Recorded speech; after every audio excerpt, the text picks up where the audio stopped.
I've been through deployments, night raids, and battles where the sky itself felt like it was falling. But nothing prepared me for the sound of that knock. It was 6:12 a.m. Cold. Too cold for late October in Virginia.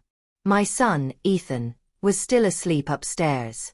The coffee in my mug was barely touched. And the world felt normal, until it didn't. The knock wasn't a neighbor's knock. It wasn't gentle. It was sharp, precise, like someone trained, like someone with authority. I froze halfway to the door, because I knew that sound. I'd heard it in Afghanistan, Syria, and on too many classified missions where a single knock decided a life. And now it echoed through my quiet American home. I opened the door. A man stood there, tall, clean-cut, wearing a plain gray jacket. No uniform. No badge. No insignia. But he carried himself like someone who didn't need to show one. His gaze locked on mine. Mrs. Hayes. My breath snagged. He wasn't familiar. And yet, somehow, he didn't feel like a stranger either. "Yes," I answered slowly. "Can I help you?" He hesitated.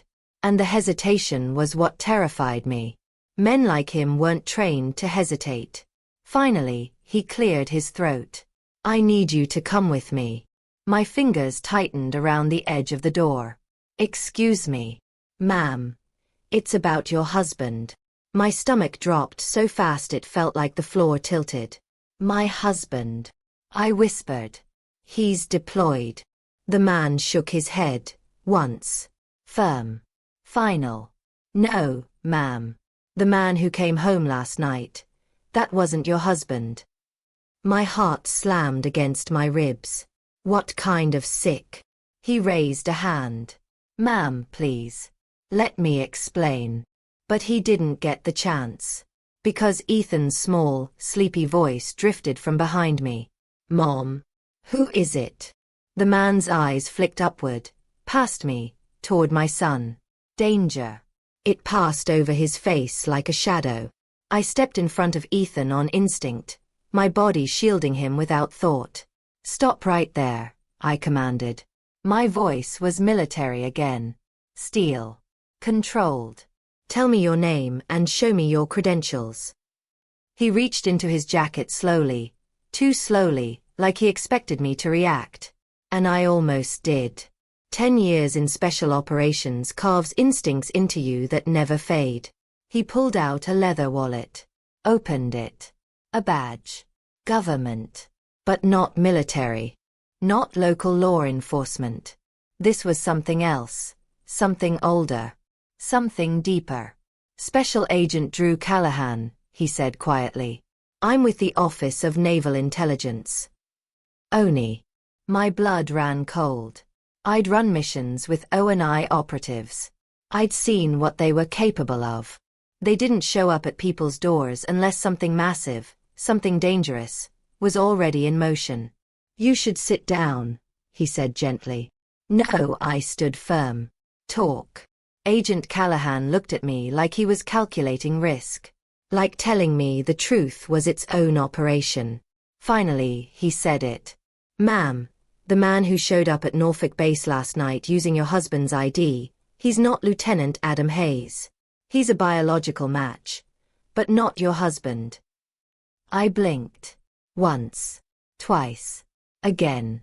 "What do you mean biological match?" He exhaled heavily. "A twin. A brother. Someone born off the records. Someone who's not supposed to exist." My pulse thundered in my ears. "My husband doesn't have a twin," I snapped. "Adam grew up in Ohio. One sister. No brothers. I know his whole damn life." Agent Callahan shook his head. "No, ma'am. You know the life he was given." The world tilted again. A hidden family. A secret identity. My Adam, my lawful, steady, honest Adam, having a twin I never knew about? That didn't make sense. None of this made sense. And yet, there was something in Agent Callahan's eyes that told me this wasn't a mistake. "Where is Adam?" I whispered. Agent Callahan's jaw clenched. That's why I'm here. He paused. He's missing. My throat closed. It felt like someone had reached inside my chest and crushed every bone around my heart. What happened to him? I demanded. My voice wasn't calm now. It wasn't controlled. It was raw. That's what we're trying to find out, Callahan said. But right now, the man who came home wearing his uniform, claiming his identity, he's inside a federal containment facility. For impersonating a soldier, I said bitterly. Callahan nodded. But that's not the only reason we're holding him. He hesitated. He asked for you. My breath stopped. He what? He refused to speak to anyone else. Not us. Not the commanding officer. Not the base investigators. Callahan swallowed hard. He said he'd only talk to Adam's wife. A chill rolled through me so hard I had to put a hand on the wall to steady myself. Why? I whispered. Callahan looked down at the ground like the answer itself carried weight. Because, ma'am. He says Adam sent him. The world went silent. My porch. The wind through the trees. The far-off hum of traffic. All of it vanished beneath one ringing question. Why would a stranger, someone who looks like my husband, come home in his place? I didn't know. But I knew one thing for certain. This was not just a knock on my door. This was the beginning of something bigger. Something darker. Something I was never supposed to uncover. Something that would tear open the life I thought I understood. And humiliation? It didn't just begin when I opened the door. It began the moment I realized I might not truly know the man I married. Before I ever saw that stranger at my door. Before ONI agents started speaking in half-truths and warnings. Before my world split apart. There was just Adam. My Adam. The man I waited for through deployments, time zones, and the kind of silence that eats through your nights. People think military marriages break because of distance. But ours started because of it. We met during a Christmas volunteer shift at a military family center in Norfolk. I was patching up a Marine kid who'd sliced his hand open on a toy tank, and he walked in holding 2 cups of hot chocolate like he was delivering a peace treaty. Someone told me the medic here runs on caffeine and bravery, he'd said, smiling like he already knew I'd roll my eyes. I didn't fall for him right then, but I remembered him. By New Year's Eve, we didn't just remember each other. We fit. Adam wasn't flashy. He wasn't the loudest in the room. He was the safe kind of strong, the kind that could lift a wounded soldier out of a blown-apart Humvee, then come home and cradle a sleeping baby without making a sound. People like that don't have secrets. Or so I believed. The first time he deployed after we married, I cried only when the door closed behind him. Not when he packed. Not when he kissed my forehead. Not even when he said, "I'll be home before you miss me." No. I waited until the silence swallowed his footsteps.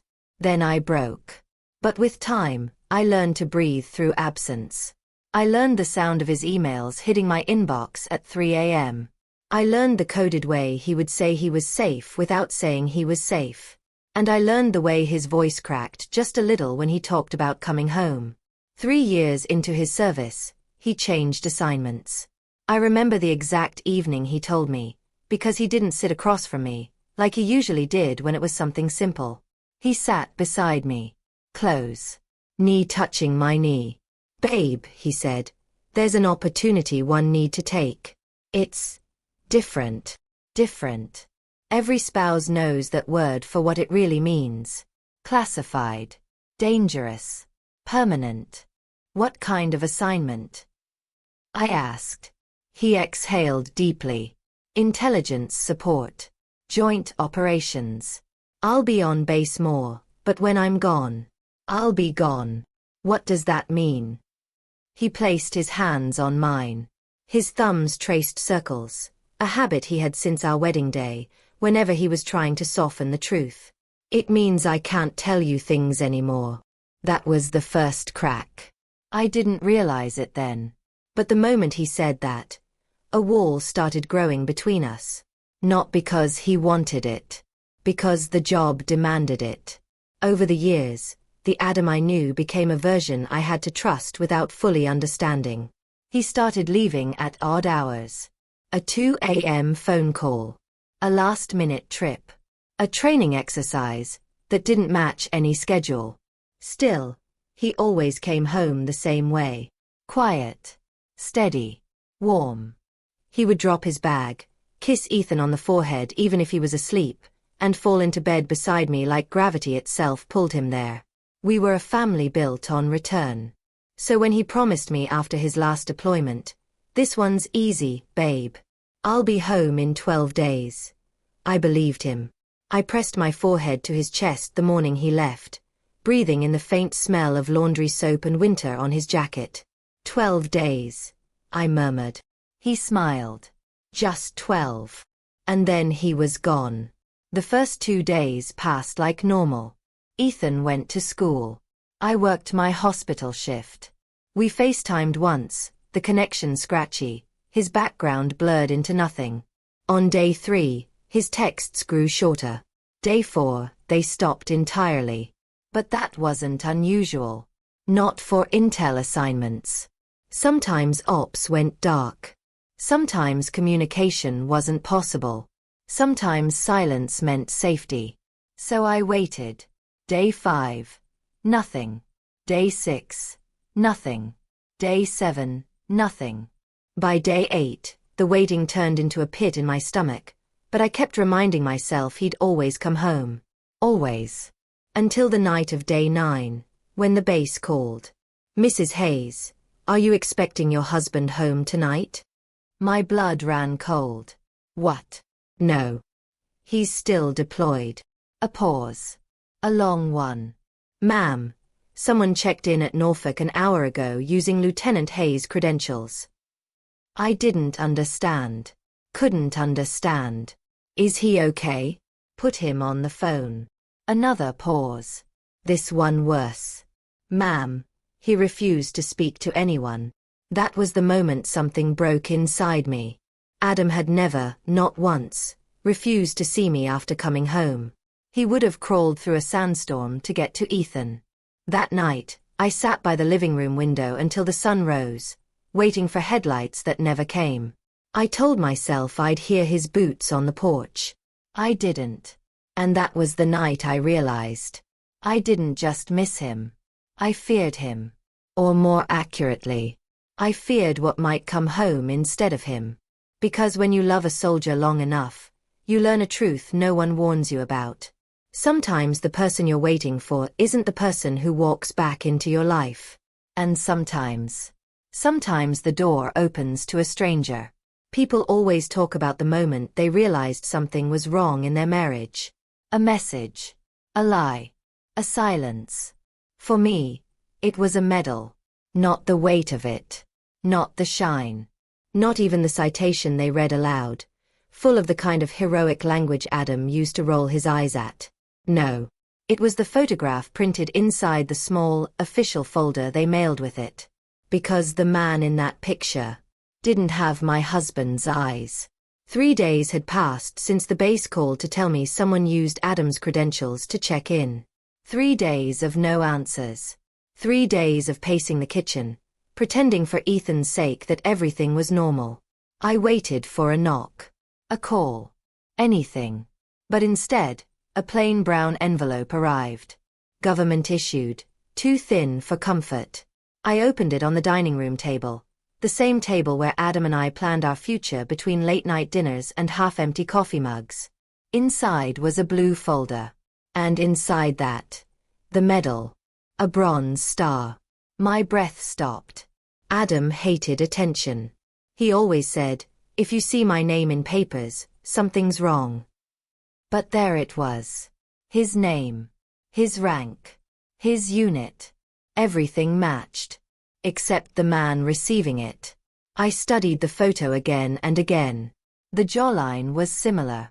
The posture familiar. The uniform perfect. But the eyes. Adam's eyes carried warmth, even in exhaustion. This man's eyes were colder, harder, Like someone wearing his face instead of living in it. I told myself it was the lighting, the angle, the stress.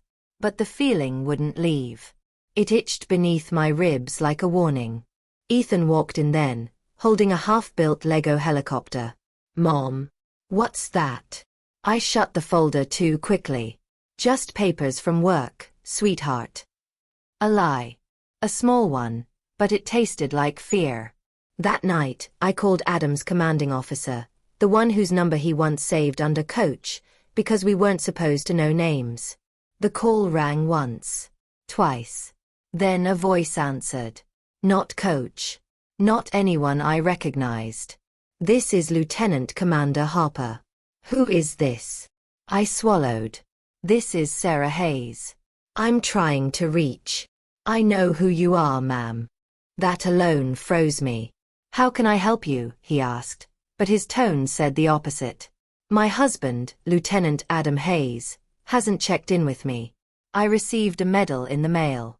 With a picture. And the man in the picture isn't Mrs. Hayes. Sharp. Controlled. Where did you get this number?" "My husband gave it to me. That number was deactivated months ago." My heart thudded. "He called me 9 days ago." Impossible. I felt anger flare. "I'm his wife. And I'm telling you, Mrs. Hayes, Lieutenant Hayes has not been in contact with any domestic number for 6 weeks. 6 weeks. The room spun. "Your records are wrong," I whispered. "He FaceTimed us. He spoke to Ethan." "He." "Ma'am," Harper interrupted quietly. "Lieutenant Hayes was reassigned to a restricted operation 6 weeks ago. No calls. No outbound communication. No exceptions." "But I heard his voice," I insisted. "I saw him." Harper didn't speak at first. Then he said the sentence that rearranged the ground beneath me. "Mrs. Hayes, who exactly do you think you spoke to?" That night, I didn't sleep. I sat at the kitchen table with a cup of coffee I never drank, staring at the medal, the picture, the folder, and the clock ticking away hours of silence. Someone had used Adam's credentials to check in at base. Someone mailed a medal with his name on it. Someone answered a phone Adam wasn't supposed to have access to. And someone had spoken to me pretending to be him. But the question wasn't just who. It was why. Because secrets like these don't exist alone. They connect. They spread. They pull innocent people into their gravity. At 3 a.m., I opened the photo again. I zoomed in on the man's eyes. Still wrong. Still empty. Adam used to laugh with his eyes. Even when he was exhausted, they softened. Even when he was hurting, they warmed. These didn't. These were the eyes of someone used to being watched. Someone used to lying. Someone used to wearing another man's life like a suit. And then I noticed something else. Something small, but unmistakable. A scar. On the left eyebrow. Adam's scar was on the right. My breathing went shallow. Someone had stood on a military stage pretending to be my husband. Someone had accepted a medal under his name. Someone had been photographed in his uniform. And Adam. Where was Adam? By sunrise, I had made a choice. A dangerous one. But a necessary one. I took the medal, placed it in my jacket pocket, and walked to the bedroom. Ethan was asleep, curled into the pillow Adam used to claim. I brushed his hair back, kissed his forehead softly, then whispered, "I'm going to find your dad. Not the man in the photo. Not the voice on the phone. Not the stranger who checked in at base. My husband. The man with the right scar. The right eyes. The right soul. Because whatever this operation was, whatever the truth behind this medal was, I knew one thing with absolute certainty. Adam was alive. And someone didn't want me to know it. And that was the moment I realized. The story of the man I married hadn't ended. It had only begun. When you live with a soldier, you learn to read silence long before you learn to read danger. Silence has shapes. Silence has weight. Silence has warnings buried inside it. The silence in my house that morning felt like a wall closing in. I kept replaying the conversation with Lieutenant Commander Harper, his voice slicing through every certainty I ever held. Mrs. Hayes, who exactly do you think you spoke to? By noon, I couldn't stand still. I needed something, anything, that belonged to Adam. Something untouched by the lies piling up around us. Something real. So I went to the garage. Adam's things were still there from his last deployment. The duffel bags stacked neatly, the boots lined up exactly the way he always arranged them, toe forward, ready. His jacket hung on a hook by itself. His favorite one. Olive drab. Broken zipper. A tear on the sleeve he never bothered to fix. I reached for it carefully, as if it might break apart in my hands. But the moment I lifted it, something thudded softly inside. A weight. A shift. My stomach twisted. Adam always kept his pockets empty before missions. Always. It was his thing. No distractions, no noise. So what was inside his jacket? I slid my hand into the inner lining and felt something hard. Square. Slim. A file. A file he had never mentioned. A file he had hidden. A file someone wanted kept out of sight. I pulled it free slowly. No markings on the front. No label. No seal. Just a thin black folder. But inside was a dossier. And on the very first page was a face. My breath caught in my throat. Because the face staring back at me was the same man from the medal photo. Not Adam. Not even close. Cold eyes. Left eyebrow scar. Same jaw. Same posture. Beneath it was a name. Captain Mason Keene, Special Tactical Liaison, redacted. My pulse kicked hard. Mason Keene. A name I'd never heard. A man I'd never met. A face I could never forget. Flipping through the pages felt like peeling back skin, every layer more disturbing than the one before it. Mission logs. Redacted reports. Movement patterns. Unauthorized identity transfers. And then, a page that made my blood run cold. Operative has assumed cover identities including Lieutenant Adam Hayes.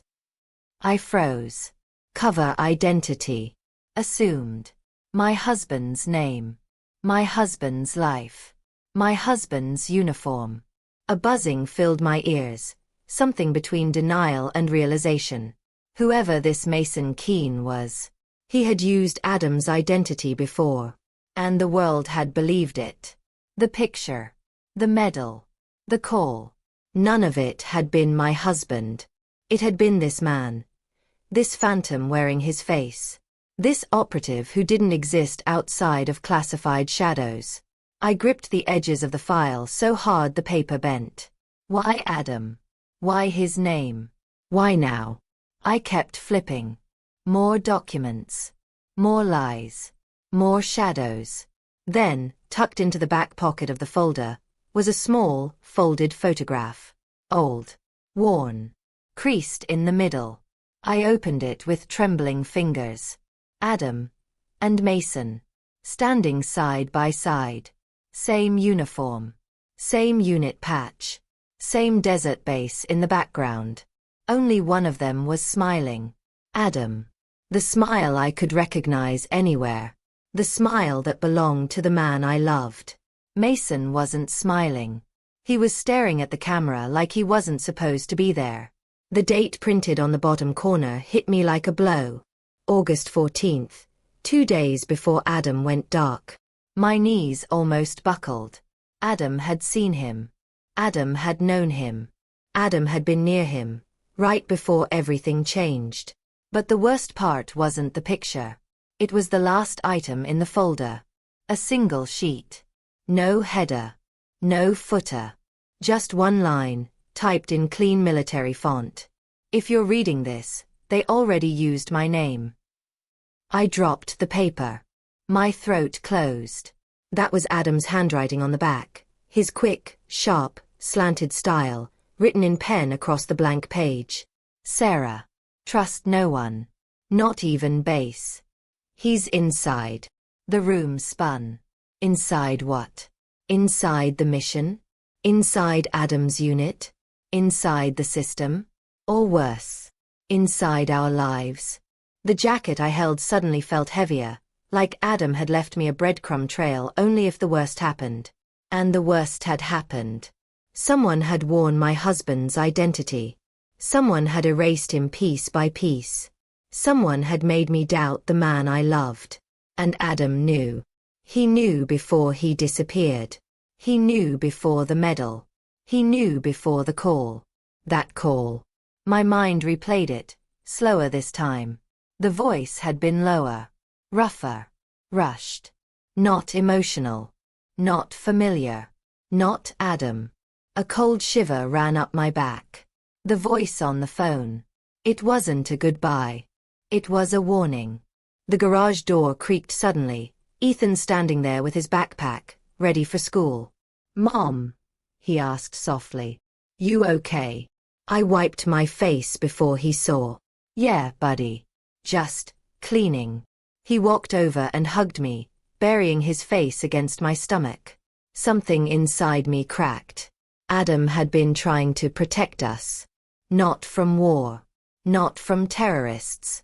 Not from some distant enemy. But from a man inside his own world. A man wearing his life. A man who now knew where we lived. Adam's last message echoed in my skull. Trust no one. I looked at Ethan. At the file.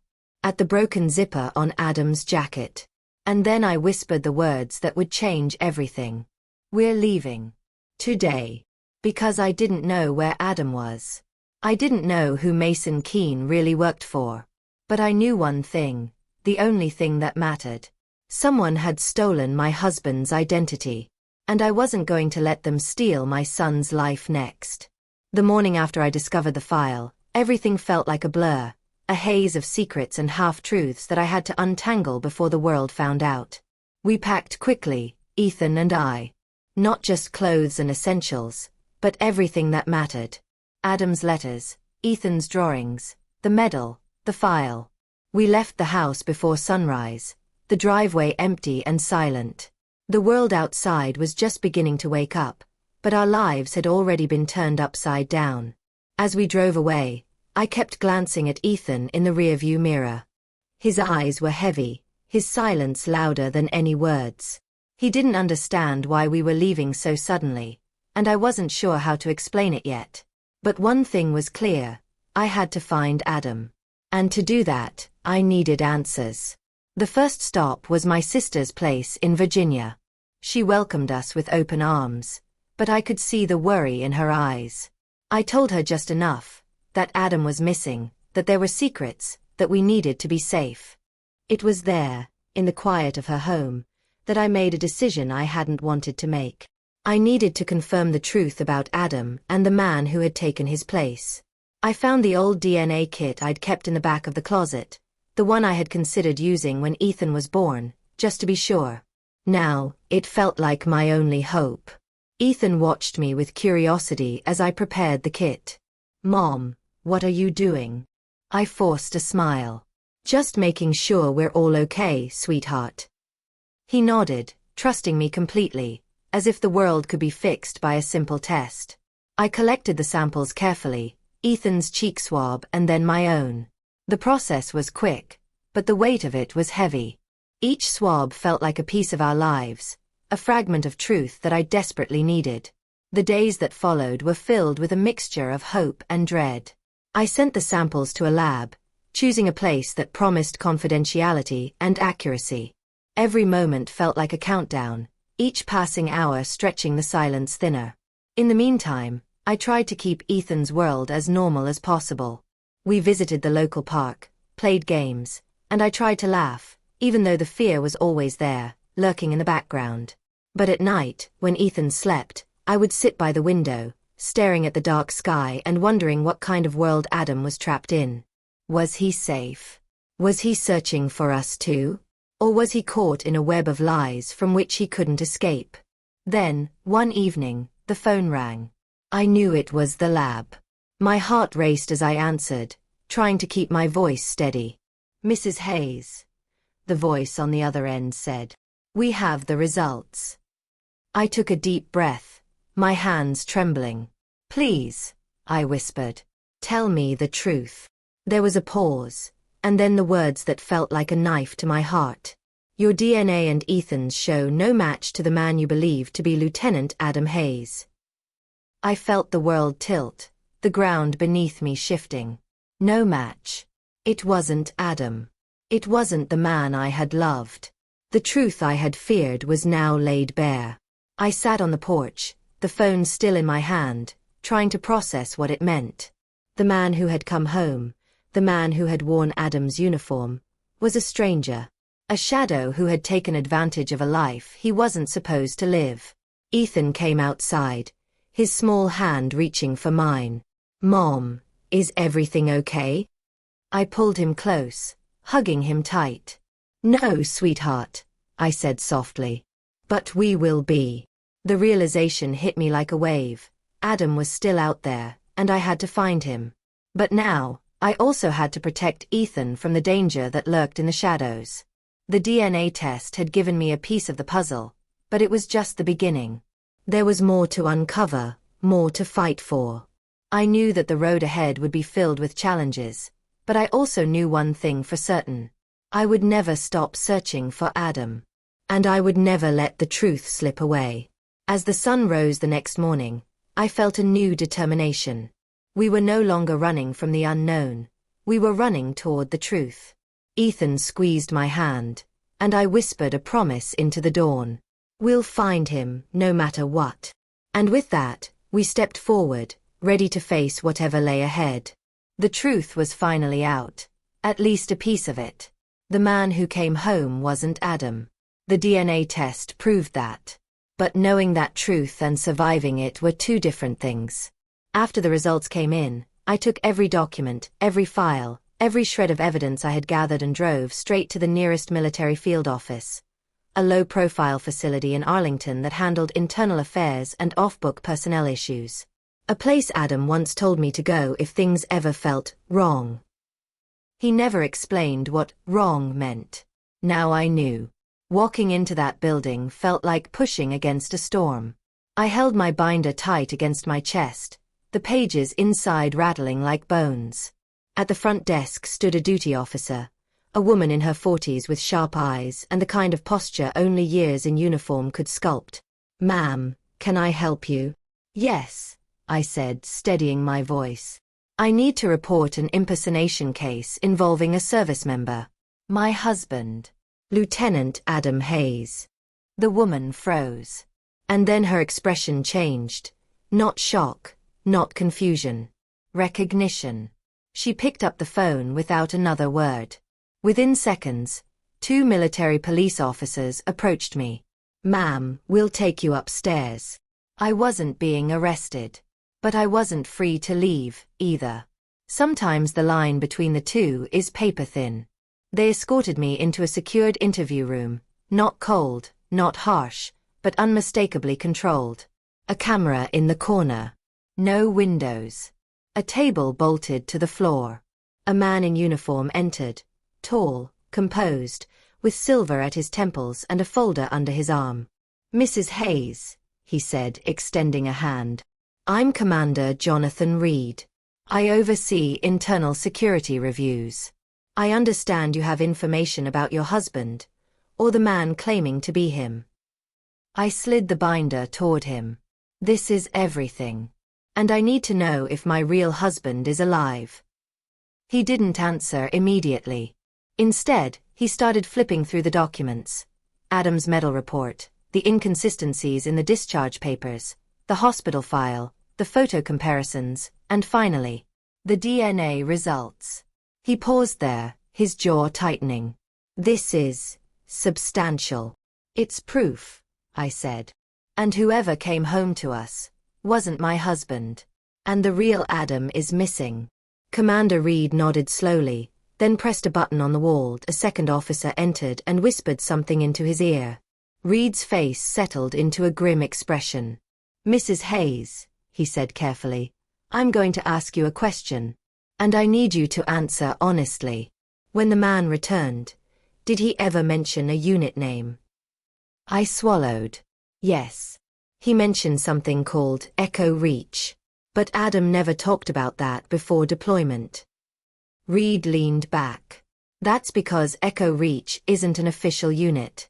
It's a restricted access tasking group, classified above most clearance levels. Even families aren't told it exists. My heartbeat thudded painfully. So Adam was assigned to it? Reed didn't blink. Yes. And the man pretending to be him was almost certainly connected to it. Or to the people who wanted Echo Reach wiped off the map. The room felt suddenly smaller. Commander Reed left the room for several minutes. When he returned, he closed the door gently, almost too gently for the weight of what he carried. Mrs. Hayes, he said, you and your son need protection. Effective immediately. My breath caught. From who? We're still determining that. But the fact that someone impersonated a missing Echo Reach operator is a major red flag. Whoever orchestrated this is dangerous, organized, and desperate. I gripped the edge of the table. Is Adam alive? Reed hesitated, not because he didn't know the answer, but because he hated saying it. We don't have confirmation. We only know he went off-grid during a classified extraction. His team never filed a casualty report. That usually means one of two things. He's either in deep cover or being held somewhere. The air left my lungs. Ethan. What would I tell him? Reed continued. Mrs. Hayes, the impersonator, did he ever behave strangely? Receive calls? Disappear for hours? I nodded. Yes. He always gave vague excuses. He avoided eye contact when Ethan mentioned certain memories. And he watched our house at night. From inside. Exchanged a look with the officer beside him. That's consistent with reconnaissance behavior, Reed said. He wasn't living as your husband. He was monitoring something. Possibly your home. Possibly your son. A chill ran up my spine. My son? Why? Reed didn't answer at first. When he finally looked at me, his voice was low. Because Ethan is the last genetic link to a man involved in a highly sensitive operation. My stomach twisted. You think they want him? We don't think, Reed said. We know. Before I could speak, alarms sounded down the hallway. Short, sharp, metallic tones. Reed stood instantly. That's the perimeter alert. My pulse spiked. What does that mean? It means someone followed you here. In a rush, 2 MPs entered the room. Commander, we've got movement in the parking lot. Unknown male. Matches partial description of your impersonator subject. Everything inside me went cold. He was here. The man who had lived in my house. Held my son's hand. Slept in Adam's bed. Commander Reed turned to me. Mrs. Hayes, get down. Now. My knees hit the floor. 2 officers shielded me with their bodies, weapons drawn. Through the hallway chaos, through the shouts and the heavy boots, one thought pulsed in my mind. If he's here, then Adam's disappearance wasn't an accident. He didn't just want Ethan. He wanted the truth buried forever. And I was the one digging it up. As the shouting intensified outside, Commander Reed crouched beside me. Mrs. Hayes, listen to me. I met his eyes. We're going to find your husband, he said. But you need to understand, this is no longer a family matter. This is a national security breach. A tear slipped down my cheek, but my voice was steady. Then let's finish this. And for the first time since Adam disappeared, I felt something ignite inside me. Not fear. Not grief. Fight. The reckoning had begun. Not in a marked car, not with sirens. Just 2 plain SUVs with windows dark enough to swallow the dawn. Commander Reed insisted. After the break-in attempt at the facility, he said the impersonator wouldn't stop until he finished what he came for. But that wasn't the only reason they relocated us. They had found something. Or rather, someone. The safe house was a small cabin in the Shenandoah foothills, the kind of place where the air smelled like pine and every window looked like a postcard. Ethan slept on the couch, curled under 2 blankets, while I sat at the wooden table staring at the digital clock on the wall. 3:11 a.m. It was too early to hope. Too late to pretend I wasn't terrified. A knock sounded. Soft but deliberate. I froze. Reed stepped into view a moment later, holding a folder. But his face, something was different. The hardness had softened. "Mrs. Hayes," he said quietly, "we need to talk." I stood. Did they catch him? Yes. Not alive. He didn't bother softening it. Part of me felt relief. Another part felt nothing at all. "But that's not what I'm here for," Reed continued. "We recovered something from him. Something he kept on him at all times." He placed a small device on the table. A military-grade encrypted recorder. Scratched. Dented. Dirt embedded along the edges. "It belonged to your husband," Reed said. My throat tightened. "Does that mean he's—" Reed held up a hand. "It contains a message he left before his last transmission went dark. We decrypted it an hour ago." I didn't breathe. Not until he reached for the play button. Static at first. Harsh. Uneven. Then, "Claire." My knees buckled. It was him. Adam. His voice was strained, like he was speaking through pain or exhaustion, or both. "I don't know how much time I have. Echo Reach is compromised. Not all of us made it. If this recording gets to you, it means I failed to come home, but I didn't quit trying." I covered my mouth, eyes burning. "I need you to know something," the recording continued. "They'll send someone in my place if they think I've gone off mission. They have before. They'll do it again. Claire, please listen carefully." Reed paused the playback. I whipped toward him. "What are you doing?" "Let it play." Reed held my gaze. "There's more. But I need to warn you, what he says next changes everything. It confirms what you suspected, and something you didn't." My voice cracked. "Just press play." He did. Adam's voice returned, softer now. Weaker. "Claire, if anyone comes home before I do, anyone, it won't be me. Don't let them near Ethan. Don't let them near you. I love you. And I'm sorry I ever put you in this position." A long exhale. A sound like metal scraping concrete. Then, "Tell Ethan his dad never stopped fighting to come back. Tell him. Tell him he was the best thing I ever did." Silence. And then the recording ended. I didn't cry the way I thought I would. I didn't collapse. I just sat there, cold, empty but steady. "Commander," I whispered. "Is he still alive?" Reed didn't answer right away.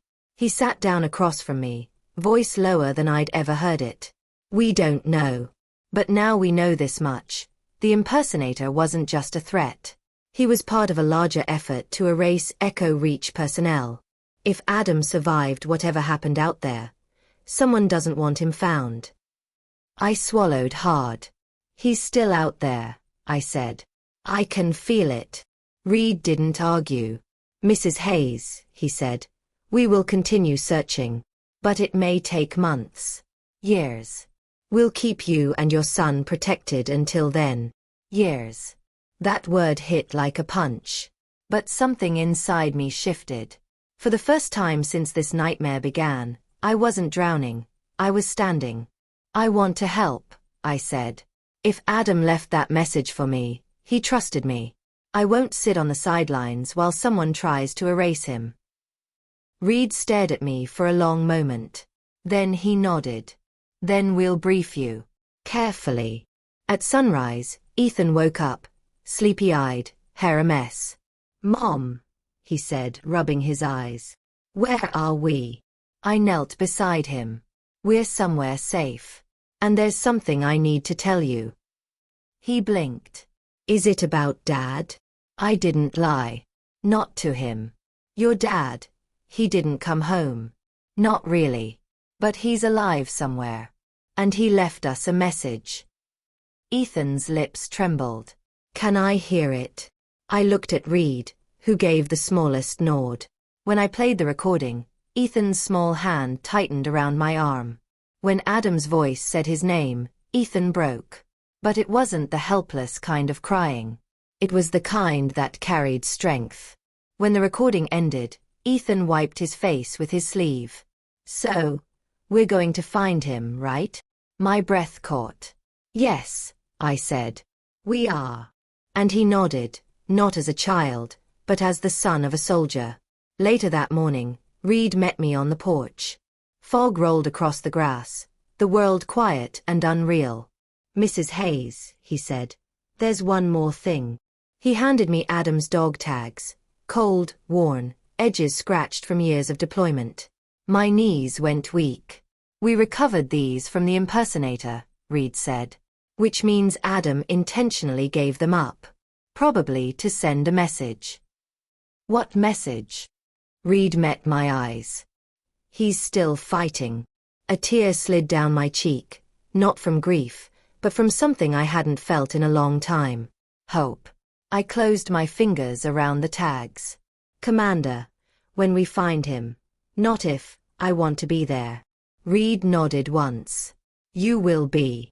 That night, after Ethan fell asleep, I stepped outside again. The stars were sharp.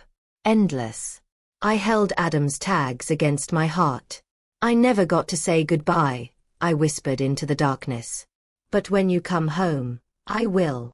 And for the first time since the stranger walked into my house pretending to be my husband, I felt like Adam could hear me, wherever he was. The goodbye we both deserved wasn't today, but it was coming. And I would be ready.